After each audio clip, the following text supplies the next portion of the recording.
Në këtë dekadë, sfidash, përpjekjesh, reformash dhe sigurisht arritjesh madhore, një rol i rëndësishëm është luajtur nga biznesi vendas dhe ai i huaj, dhe marrëdhënia e fortë e bashkëpunimit që qeveria Rama ka vendosur qysh në fillim të mandatit të saj të parë.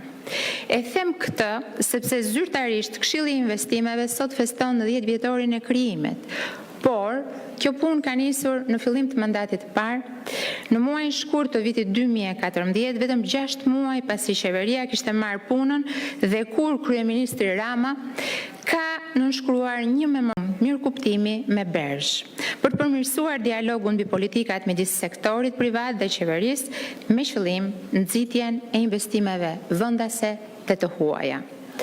Në këtë memorandum ishte parashikuar si hap i parë që Bergh do të ndihmonte në krijimin e Këshillit të pavarur të investimeve, që do të bashkonte përfaqësues të biznesit dhe vendimarrës dhe do të këshillonte Këshillin Ekonomik Kombëtar.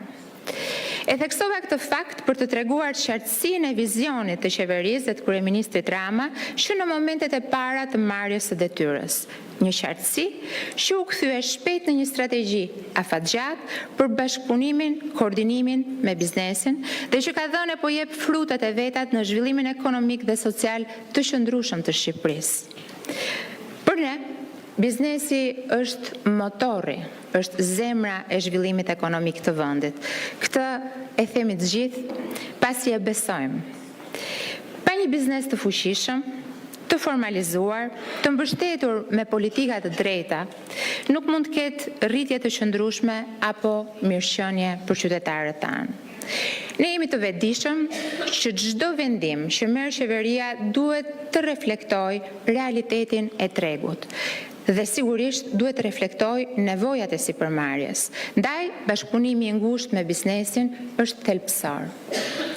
Vetëm përmes këtij dialogu, i cili ka qenë i hapur, ne mund të ndërtojmë një klimë investimesh të qëndrueshme dhe një ekonomi konkurruese në funksion të vizionit ton për integrimin evropian.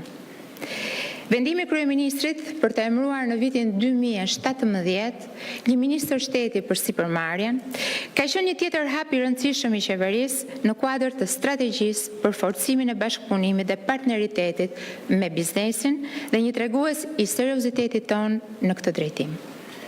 Ndërkaq, Këshilli i Investimeve u konsolidua si pjesë e këtij angazhimi për të forcuar bashkëpunimin me sektorin privat në kontekstin e reformave të thella për mirëqeverisje të tregut dhe të proceseve demokratike. Një frym që u nxit edhe nga procesi i Berlinit duke përfshirë këtë bashkëpunim edhe rajonal.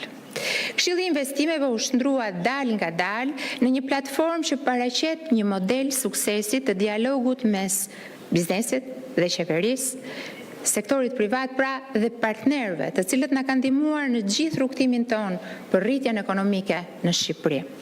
Aktiviteti i tij me mbështetjen fillestare të Bergh dhe të CEI-t dhe më pas me mbështetjen e Bergh dhe të SECO, përbën një shtyllë të rëndësishme të rrugtimit ton drejt ndërtimit të një mjedisi më të mirë për investime, më të drejtë, më transparent dhe më konkurrues.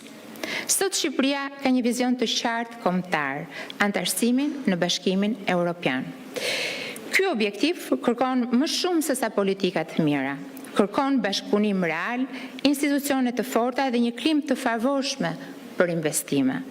Pikërisht, këtu ka luajtur një rol thelbësor Këshilli i Investimeve dhe unë jam e sigurt që këtë rol do të vazhdojë ta luajë edhe në të ardhmen.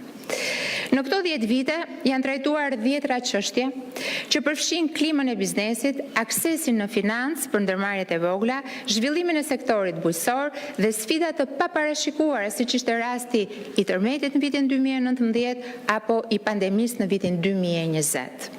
Këshilli ka qenë gjithmonë aty, i pranishëm, fleksibël dhe i besueshëm.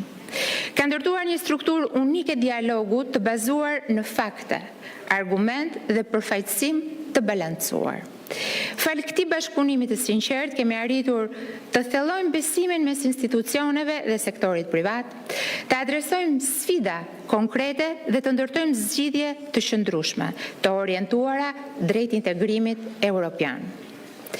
Në vetvete, Këshilli i Investimeve përfaqëson një forum dialogu, të hapur dhe konstruktiv